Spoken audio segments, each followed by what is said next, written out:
try and be quick because of the sun. Usually it rains in Celtic Graves Society events, so we'll be as quick as we can.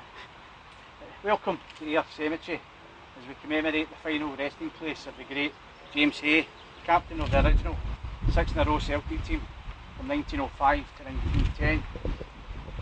The last time the Celtic Graves held an event in Ayrshire, it was for Johnny Doyle. The great man smiled over us that day as we came back from 3-0 down at Kilmarnock to draw 3 each in 2011. It was a result that galvanised the squad, and we went on to win the title that year, the first of 6, and it's ironic that we're here back again today to celebrate the life of the captain of the original 6 in a row team. We welcome today's speakers, Celtic View editor Paul Cuddihy. Paul is a great friend of the Celtic Graves Society. He's also a daft hand at doing the match commentary in Celtic TV. If anyone listened to his commentary of the Scottish Cup final winner, it's certainly one of the greatest commentaries I've ever heard. I hope you get your voice back from that, Paul, for a minute. Quite high pitched. Unfortunately, Jim Craig, Lisbon Lion, Celtic Graves patron, is unable to attend today due to a family engagement. But he sends his best wishes to the family, Roy, for today's event. Representing the Hay family, we have James Hay's grandson, the sprightly Roy Hay, all the way from Australia. Let's give Roy Hay a big Celtic welcome.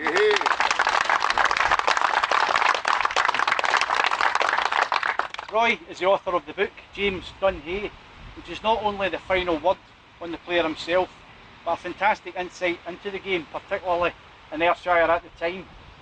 We'll then get a chance to lay some flowers at the grave before we close the ceremony with some words of thanks, and we can get some pictures taken. Ladies and gentlemen, despite this season's invincibles making it look easy, Brendan Rodgers was quick to point out that it wasn't easy. It was down to hard work. And I'll give you a background to the original 6 in a row, which certainly wasn't easy either. Indeed, when we clinched the first of the 6 in 1905, it was our first title in 7 years. Rangers in that time had actually won 4 in a row. I promised I wasn't going to mention that, but it just kind of came out. That's for you, after Celtic's meteoric rise to the top of Scottish football, with 4 league titles in the league's first 8 years, we were now in a transitional period. The club became a limited liability company on the 4th of March 1897, and it would be 97 years to the exact day that Fergus McCann would become Celtic's saviour to release the grip of the families that ran Celtic. In our first decade, Celtic bought in all of our big name players, but often they had no sell-on value, and behind the scenes doubts were raised as to how long this policy could last. In season 1897-98, we bought in 3 players from Aston Villa, one of the biggest clubs in England.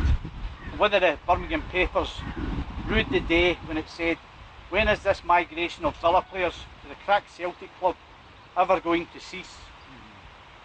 Very shortly was the answer. As some of the players lacked heart, it was claimed. So Willie Maley embarked on a youth policy where he instilled into players a steely will to win, and he taught them how to play the Celtic way, ably assisted by 2 ex-players on the Celtic board, James Kelly and Michael Dunbar. Success wasn't to come overnight, but the tide started to turn again in our favour in the 1904 Scottish Cup final, when Jimmy Quinn scored a hat-trick as we come back from 2-0 down to win 3-2 against Rangers. You can imagine Paul doing the commentary that day.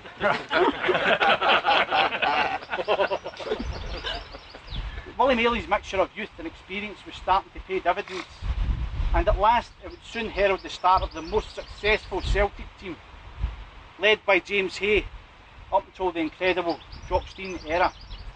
In the 1904 Cup final team, only Willie Orr was over 25, and only Orr and Sonny Jim Young had been signed from English clubs. Every other player had been signed from the juniors, or in James Hay's case, from Ayr United in the 2nd Division.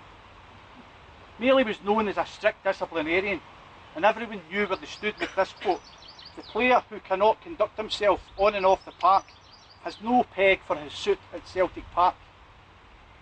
He was also extremely fair in his recruitment policy, and he famously said, "Broad-mindedness, which is the real stamp of the good Christian, existed to its fullest at Celtic Park, where a man was judged by his football alone."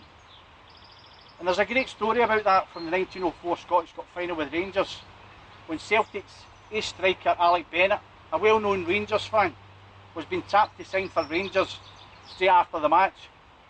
It was certainly true, but how would Maley respond to the mind games that were unsettling his star striker? Simply dropped him, saying that he was ill with flu.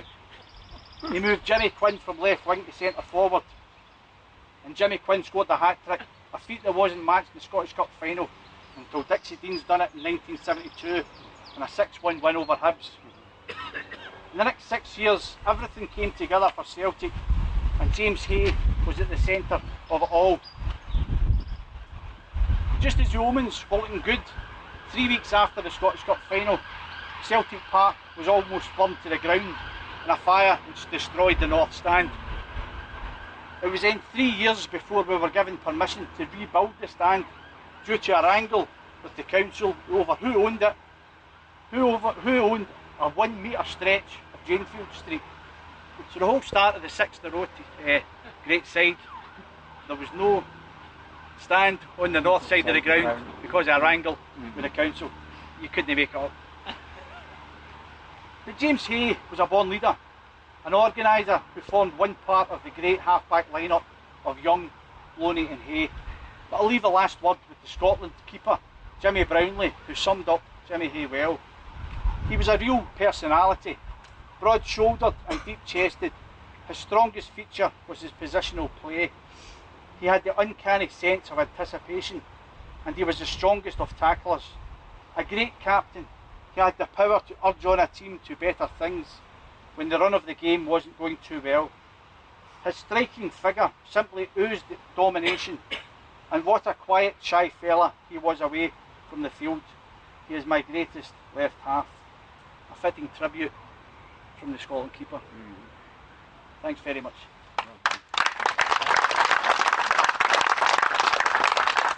Please welcome Celtic View Editor. Thanks very much, Brendan, and thanks everybody for coming along today. As Brendan pointed out in the introduction, and for those of you who are regular attendees at Celtic Graves Society events, this is not typical Celtic Graves Society weather. And I've, on 1 or 2 occasions in the past, had the honour to be invited to speak, say a few words on behalf of the club at these events, and I'm not sure if it is a coincidence that on those 2 previous occasions it has been weather like this, so it's maybe something for Brendan to bear in mind for future occasions. First of all, welcome to Roy, grandson of James Hay, representing the family here, and as Brendan says, Jim Craig, our patron of the Celtic Graves Society, isn't able to be here, but he always, whenever he spoke in the past, he always has this lovely line of, first of all, congratulating you for having such an illustrious ancestor, but also on behalf of the Celtic support, thanking you because obviously the club and our history has benefited from what your grandfather did. And I think, particularly in this season when we're celebrating 6 in a row, I think it is fitting that we're celebrating the captain and we're commemorating the captain of that first great 6 in a row side. And the captain is always, if you think of the other sides that have won 6 in a row, the current team and our current captain, and of course the Jock Stein's great side that went on to win 9 in a row, and the greatest captain of them all, and Billy McNeill, and such an important figure in any team, and I think James Hay would have certainly been one of those great figures. And obviously we all sing the Willie Maley song, and that line of Davies, Johnson, Tully, Murdoch, Auld and Hay, and I think we've been blessed to have had 2 legendary Hays in our history. No relation, of course. It should maybe claim relation. Davy Hay, of course, a Celtic legend, of course, James Hay, and part of that great 6 in a row side that did make history at the time. He was also in the Celtic side, as Brendan said, that won the Scottish Cup in 1904. I think it was the first major trophy won in the green and white hoops. And I think, again, a significant moment. And current manager Brendan Rodgers, he often spoke about, when he's talking about the club and about his knowledge of the history of the club, and he talks about sometimes the jersey can prove to be too heavy for players, that sometimes we'll sign players who maybe have all the ability in the world, but the pressure when they put that green and white jersey on is something that some of them can't handle. And so I think James Hay certainly proved that he could handle that green and white jersey and the expectations, not just on the field but off the field, and the expectations of the support of a community, and hence the reason why I think we're here today to celebrate his achievements. Right, obviously he won the 6 league titles, he won 4 Scottish Cups, made about 255 appearances, and when I was looking at some of the stats for that 6 in a row side. I think they played 192 games over those six in a row. They only lost 23 of those games and only conceded 153 goals. And I'm sure James Hay is that famous half-back line of Young, Loney and Hay would have been instrumental in making sure that was the foundation and the bedrock of that great success. And I was looking for, trying to just get a couple of comments, just the quotes of people who maybe would have seen him play and would have assessed it in one of the books. Nowadays Celtic, I can't think of another club in the world that has the amount of literature, the amount of books that are written about our club and about our famous players. And I think we've probably got one of the most famous, if not the most famous, authors here in Pat Woods, historian, who's written some remarkable books in his book on Lisbon. If you haven't read it, then you should, because it is, I would say, the definitive book on Celtic. But back in the day, Willie Maley wrote a book, The Story of the Celtic, I think came out to celebrate our 50th anniversary, and then there was a book that came out in about 1960 called The Celtic Story by James Handley, who's also known as Brother Clare. He was a Maris brother who'd been the headmaster of St Mungo's, so he had that connection obviously as a Maris, as a teacher in the local East End, and he also was a big Celtic man as well. And there's a couple of lines just in the book that he wrote that I was going to just read here about James Hay. There's a certain poetry to this which I don't think in modern day journalism that you're going to ever hear in relation to Celtic, but this is a description of, I think, really that 6 in a row side, the power of them. And James Handley wrote, "The man on the terracing is seldom moved by poetic urges, but his predecessor felt each week something akin to the stirring of the Define as he rolled off his tongue trippingly and lovingly a litany that made music for him in 5 sweet symphonies: Bennett, McMenemy, Quinn, Summers and Hamilton. And behind them, ready for the cut and thrust of the game, stood the Porthos, Athos and Aramis of the football field, Young, Loney and Hay. The two lines drew equilateral triangles between them with the ball, or moved forward with the smooth and forceful precision of piston rods, the diesel-powered Quinn in front, thundering along the track to goal." And even when you read that, you think, well, no wonder we won 6 in a row. We have. And also, he after we'd won 6 in a row, and he includes an assessment from a sports writer of the time. He doesn't say what newspaper the sports writer was writing for, but I'm guessing from the fact he was waxing lyrical about us, I'm going to make a stab in the dark at something like the Glasgow Observer at the time. It might have been the Man in the Know. So he goes through the team and he talks of Captain James Hay. "Is there in all of Scottish half-back lines of this season any finer general, any more tactful or heady commander, or one who can control the forces under him so profitably, causing them to work, and with each other, as if they were not exactly men, but parts of a machine?" And I think because we don't have, it's one of the things whenever you come to these events and we're remembering these great figures, it is a shame that we don't have the luxury of any footage of these guys that we can look back on, because when you read the kind of the poetry, and obviously they've inspired somebody to wax lyrical like that, you think it must have been extraordinary to have stood in those terraces and to watch these guys play, because obviously they were part of something absolutely magnificent. So, as I say, I think it's fantastic that we're here in this 6 in a row season to celebrate the captain of the 6 in a row season, the very first 6 in a row triumph. As Brendan said, I think like all Celtic supporters, I think you have to be a supporter of what the Celtic Graves Society do. I think two of the great organisations within the club are connected to the club, I think they epitomise everything that we kind of hold dear to Celtic Football Club, our Celtic FC Foundation, who are doing just incredible work, going back to the charitable roots of the club, and really spreading the great, I think it was about 20 of them are just back from Malawi, having spent 10 days there, working in a really practical sense, but also spreading the good news at Celtic. And the other side of that is the Celtic Graves Society, who are making sure that our history is not only honoured but kept alive, because this history is something that we are proud of, and it's something that we should continue to celebrate, and we will continue to celebrate in the many years and decades to come. We'll pass on to the next generation. So I think never thank Brendan and the rest of the guys in the Celtic Graves Society enough for what they do, and commend them. And I say, I think the fact that we're all here today and a lovely sunny day is testament to that. So thanks very much, and thanks very much for coming along.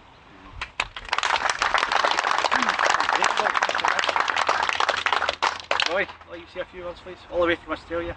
You got a flight to catch? I'd just like to thank all of you for the sacrifice of coming out today to make this an occasion. Really appreciate this on behalf of the family. We thought we would be half a dozen of us on our own, but I think this shows that, as you were saying, Paul, that this club has always appreciated its history ever since its early days, and has commemorated in a variety of different ways. You can look through the jubilees and you'll see where the club brings its people together, and they appreciate what has been added to their lives by the fact of Celtic Football Club. Really is appreciated. Thank you both for what you did to describe and evoke the memory of my grandfather. You have missed one or two things. I mean, he had the family trait. He was notoriously slow. You mentioned Alec Bennett. I mean, he did transfer to Rangers, and he was a whippet. And everybody was waiting to see what would happen. He came down the right wing, and there would either be a left back or a left half waiting for him, and he'd leave the old guy for dead. And that's what happened. He got the ball, cut down the wing, knocked it past him, put on the afterburners, as they say. And James Hay matched him stride for stride down the wing. And the fans were gasping. Had he been training? Had he learned something? No, he had his hand up Alec Bennett's shirt. He was being told so he did play with the heat. I'd like, this would be the only occasion when a lot of people could be misled by the suggestion that Dunhay came from Glossop. You see this in a lot of the history, and I just want to put that furphy to rest. What happened was, when he was only 18-year-old, the manager of Glossop, which is a tiny little village outside Manchester, right? They were in the first division in England at the time, and they sent their manager up to recruit some more Scots. And he must have gone through Anbank, and he picked up two of the people from Anbank, one of them being Jimmy Hay. And Jimmy Hay must have signed a document at that point. Now, it's technical. You had to be signed both by the league and by the Football Association. He only signed one at that point, and when his grandmother found out, she said, "You're no going, son, you're staying here." So he never actually went to Glossop, and Glossop would probably have forgotten all about him until he was signed by Celtic. And that explains why Celtic paid £100 for Dunhay, 50 to Ayr, and 50 to settle up with Glossop. So can we drop the Glossop connection? He's really an Ayr man who went to Celtic.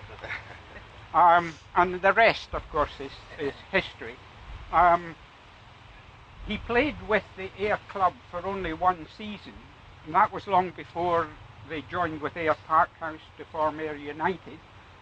Still, some people would say the only successful amalgamation of clubs in the history of Scottish football. I don't know whether that's true or not. But then, after he went to Newcastle United in 1911, played there until football stopped during the First World War. He then came back to Ayr and played for a couple of seasons. And then he finished up managing the club.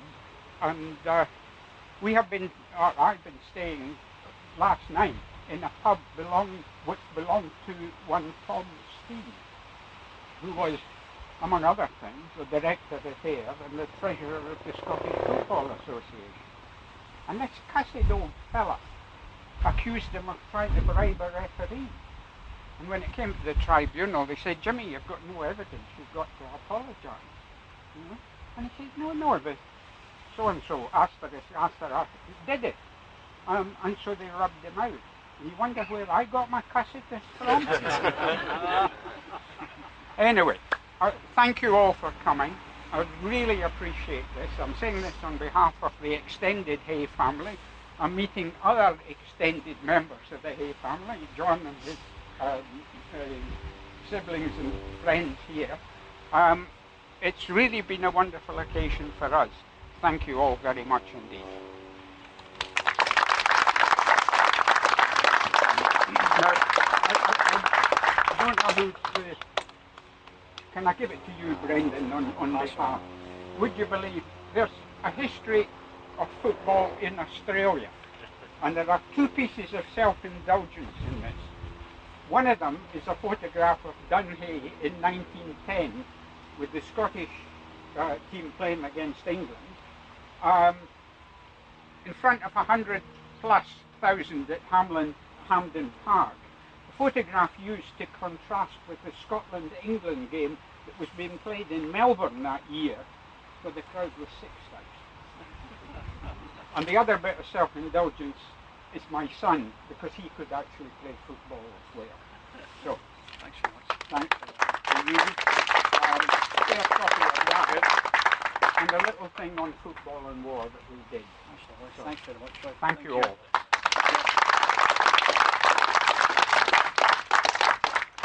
That was really incredible, Roy. Thanks very much. If anyone would like to leave some flowers at the grave.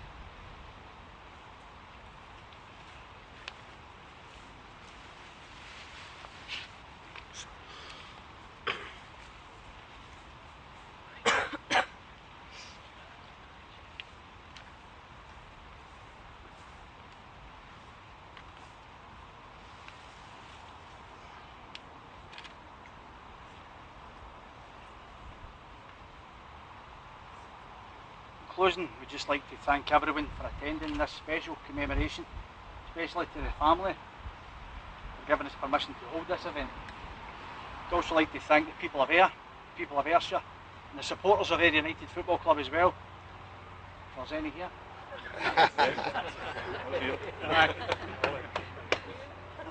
If anyone would like a booklet to celebrate today's event, please see our glamorous sales assistants Kevin and Paul.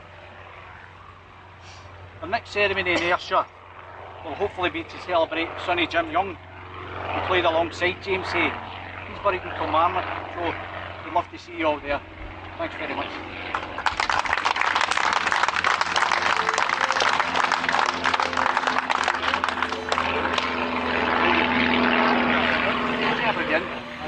I come with it. Yes,